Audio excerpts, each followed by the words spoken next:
रामायण ये सिर्फ एक महाकाव्य नहीं है, बल्कि भक्ति और प्रेम की अनगिनत कहानियों का एक सागर है। तो चलिए, आज हम एक ऐसी ही कहानी में थोड़ा गहरा उतरते हैं, श्री राम और उनकी भक्त शबरी की कहानी।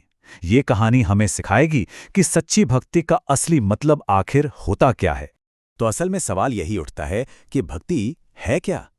क्या ये सिर्फ महंगे चढ़ावे हैं या बड़े बड़े पूजा पाठ, या फिर इसका मतलब कुछ और ही है? शबरी की कहानी, पता है, हमें सीधा इसी सवाल के दिल तक ले जाती है। ये कहानी हमें उस वक्त में ले चलती है जब श्री राम अपनी पत्नी सीता की खोज में भाई लक्ष्मण के साथ जंगल जंगल भटक रहे थे।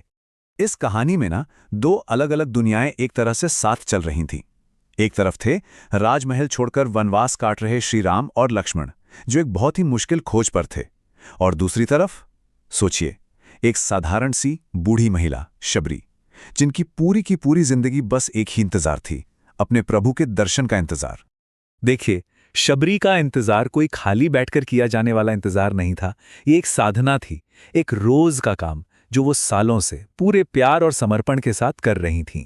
तो शबरी का रोज का यही काम था, जंगल से बेर तोड़कर लाना और फिर एक एक बेर को खुद चखना। पर क्यों? वो ऐसा क्यों करती थीं? सिर्फ ये तसल्ली करने के लिए कि उनके प्रभु को एक भी खट्टा या कड़वा बेर ना मिल जाए। मतलब उनका प्रेम इतना गहरा, इतना शुद्ध था कि वो अपने भगवान को सिर्फ और सिर्फ सबसे मीठा स्वाद देना चाहती थी। और फिर सालों के इस इंतजार और रोज की साधना के बाद वो दिन आ ही गया।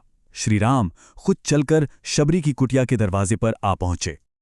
उस पल शबरी की खुशी का अंदाजा लगाना भी मुश्किल है। उसकी आंखों में खुशी के आंसू थे। उसने बिना एक पल सोचे वही चखे हुए मीठे बेर श्री राम को दे दिए, जो उसने न जाने कितने सालों से उनके लिए संभाल कर रखे थे। और यहीं पर कहानी का सबसे अहम, सबसे खास मोड़ आता है। शबरी ने जो भेंट दी वो दुनिया के हिसाब से शायद अशुद्ध थी, लेकिन वो पूरी तरह से सच्चे प्यार में डूबी हुई थी। तो देखते हैं कि इस अनोखी भेंट का क्या हुआ। लक्ष्मण जी ये सब देख रहे थे। उन्हें थोड़ी हैरानी हुई कि शबरी झूठे बेर भगवान को दे रही है, और उनका ये सोचना गलत भी नहीं था, क्योंकि वह सामाजिक नियमों और शुद्धता के पैमाने से सोच रहे थे। लेकिन श्री राम वो तो कुछ और ही देख रहे थे। उन्होंने लक्ष्मण से कहा, लक्ष्मण, इन बेरों से मीठा कुछ हो ही नहीं सकता, क्योंकि इनमें प्रेम और भक्ति का स्वाद घुला हुआ है। वो फल का स्वाद नहीं, बल्कि शबरी के उस निस्वार्थ प्रेम और उसकी जो अटूट श्रद्धा थी ना, उसे चाह रहे थे। और बस इतना कहकर श्री राम ने उन झूठे बेरों को बड़े ही प्यार से खा लिया।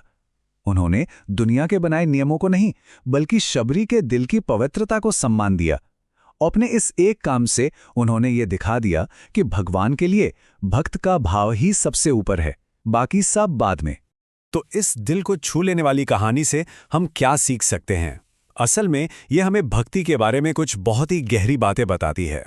सबसे पहली और बड़ी सीख तो यही है कि सच्ची भक्ति को दिखावे की कोई ज़रूरत नहीं होती।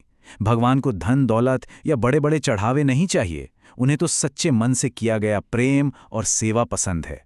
शबरी के पास देने को सिर्फ बेर थे, लेकिन उन बेरों में उसका सारा प्यार, उसकी सारी श्रद्धा थी।